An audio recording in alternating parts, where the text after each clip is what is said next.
REIQ has just released its results for the March quarter. What can you tell us about how the market fared over the period? Well, Amanda, I think the market's in a very, very funny place at the moment. I think over the last 12 months we've seen some quiet, sustained growth is how I describe it. We're not sort of seeing the heydays, but we're also not seeing the loss of value or the reduction in sales volumes. We're just seeing this sort of very slow, persistent growth in both sales and in value at the moment. And any key trends that are emerging that you can see? Well, I think Queensland being the place it is with virtually every town is its own market.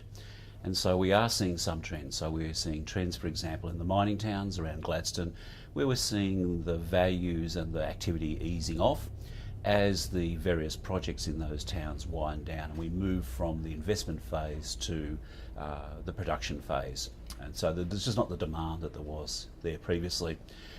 In Brisbane, we're seeing, and the southeast corner, we're seeing sustained low-key growth.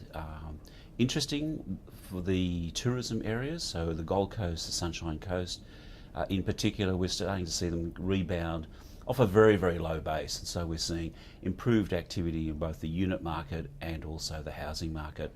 Again, we're not talking big numbers. In fact, the whole range across Queensland in terms of value is roughly around -1 to +1, 2%. So, look, I think at this particular point in time, we'd have to say that's good activity, given that it's a confidence market and confidence is down at the moment. Right. So what about things that are holding the market back? Any particular challenges? Oh, look, as I just said, the market's based on confidence. And at the moment, the longest election period we've ever had, we wondered what impact that might have. We're of the opinion that it's having a significant impact.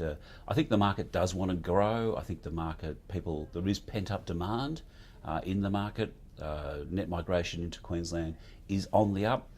But what we're seeing is a conservativeness in people, a reduction of debt, putting off those decisions that they might have made in more positive times. They would have made those decisions. They're just not doing it. I think once the election's over and hopefully the bad news stories, we seem to get a lot of bad news stories at the moment. Once they disappear, I'm hoping that confidence will return to the market.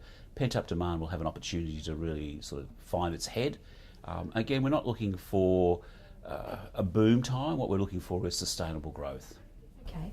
And once the election has passed and things seem to return back to normal levels, where do you see the market this time next year? Ooh, that's a tough question. I think I'd be a multimillionaire if I knew the answer entirely to that. I suspect that the market will continue its sustained low growth. I noticed in the budget projections for the Queensland government, again, it's talking about growth in the housing market, but at a much lower than historical levels, but still growth.